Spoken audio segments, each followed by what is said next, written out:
خوف کا, جبر کا, دہشت گردی کا میں مظاہرہ کر کے آ رہی ہوں, وہ میرے لیے یا مسلم لیگ نون کے لیے نہیں, وہ اس جعلی اور سلیکٹڈ حکومت کے لیے لمحہ فکری ہے. آج جس طرح پرامن اور نہتے کارکنوں کے اوپر جس طرح پتھر برسائے گئے, اسپرے کیا گیا, اور جس طرح ان کے اوپر آنسو گیس پھینکی گئی جس سے ہمارے متعدد کارکن جو ہیں وہ زخمی ہوئے, ان کے سر پھٹے, ان کو چوٹیں آئی ہیں, میں اس کی بھرپور مذمت کرتی ہوں. اور ساتھ ہی ساتھ میں مسلم لیگ نون کے کارکنوں کو, مسلم لیگ نون کے ان سپورٹرز کو جو میرے ساتھ اظہار یکجہتی کرنے, مسلم لیگ نون کی محبت میں, میاں نواز شریف کی محبت میں جو آج اس جبر کا سامنا کرتے ہوئے وہاں کھڑے رہے, میں ان کو میڈیا کی وساطت سے سلام پیش کرتی ہوں. اور آج میں نے پہلی دفعہ یہ مظاہرہ دیکھا ہے کہ ایک طرف سے پتھر آ رہے ہیں, آپ کو ایک نیب گردی کا سامنا ہے, آپ کے اوپر آنسو گیس اور وہ پانی سے وہ ہو رہی ہے, لیکن کارکن کھڑا رہا, کارکن ہلا نہیں. تو میں خراج تحسین بھی پیش کرتی ہوں, سلام بھی پیش کرتی ہوں, اور جو لوگ زخمی ہوئے ہیں ان کے لیے میں دعا گو ہوں کہ اللہ تعالیٰ ان کو جلدی صحت یاب کرے.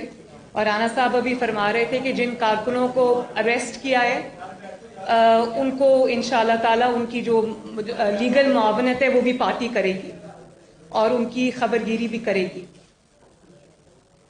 اس کے ساتھ ساتھ میں اپنے جو سیکیورٹی گارڈز ہیں ان کا بھی شکریہ ادا کرنا چاہتی ہوں. انسنگ ہیروز ہوتے ہیں, ان کا شکریہ ادا کرنا یہاں بہت ضروری ہے کہ جب میری گاڑی نیب کے نزدیک پہنچی تو مجھے نہیں پتا تھا کہ اس سائٹ پہ عوام کا ایک سمندر ہے. میں نہیں جانتی تھی کیونکہ مجھے گاڑی میں سے نظر نہیں آ رہا تھا. تو اچانک آنسو گیس اور وہ شیلنگ شروع ہو گئی, اور اس سے میری گاڑی کے ارد گرد جو لوگ تھے وہ ذرا دور دور ہٹ گئے. میری گاڑی بالکل اکیلی کھڑی تھی, تنہا کھڑی تھی. اسی اثناء میں سامنے سے نیب کے دفتر کے سامنے سے, بالکل سامنے سے, جہاں پہ بیریکیڈز لگے ہوئے تھے اس کے پیچھے سے, سامنے سے نہیں اس کے پیچھے سے, بیریکیڈز کے پیچھے سے میری گاڑی کے اوپر پتھراؤ ہوا. اور اتنے بڑے بڑے پتھر میں نے خود دیکھے. میری گاڑی بلٹ پروف گاڑی تھی, اس کے باوجود اس کی جو ونڈ سکرین ہے وہ بالکل ٹوٹ گئی ہے. اس کے اندر بہت بڑا ایک سرے سے دوسرے سرے تک کریک آ گیا ہے. اور اس کے علاوہ بھی اس کی چھت پہ پتہ نہیں کہاں کہاں سے وہ پتھر آئے. میرے سیکیورٹی گارڈز پھر بھی بالکل ان کے پاس کوئی شیلڈ نہیں تھی, کوئی پروٹیکشن نہیں تھی, وہ میری گاڑی کے آگے کھڑے رہے. تو میں ان کو بھی خراج تحسین پیش کرنا چاہتی ہوں, ان کا شکریہ ادا کرنا چاہتی ہوں. اور میرے پہ نیب نے اگر مجھے بلا ہی لیا تھا, اگر ایک مضحکہ خیز الزام تو لگایا نہیں, یہ میرے پاس ان کی پریس ریلیز پڑی ہے, ان کی جو کال اپ نوٹس ہے یہ پڑا ہے. یہ مجھے پرسوں موصول ہوا ہے, پرسوں.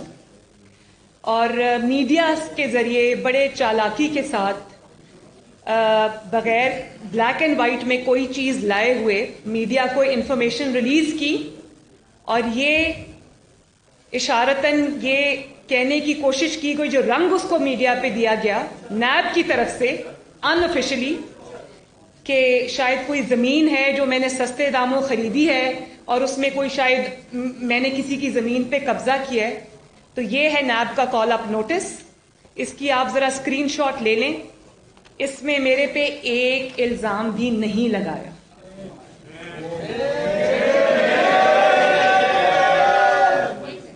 ایک سیکنڈ ذرا سنیے. The inquiry conducted so far revealed that you have purchased land in فلاں areas, موزہ سلطان کے, موزہ مل, لکھوال and موزہ بدو کی ثانی, district Lahore, and in this regard you are required to provide details of the following: details of land acquired, purchased in each of the موزہ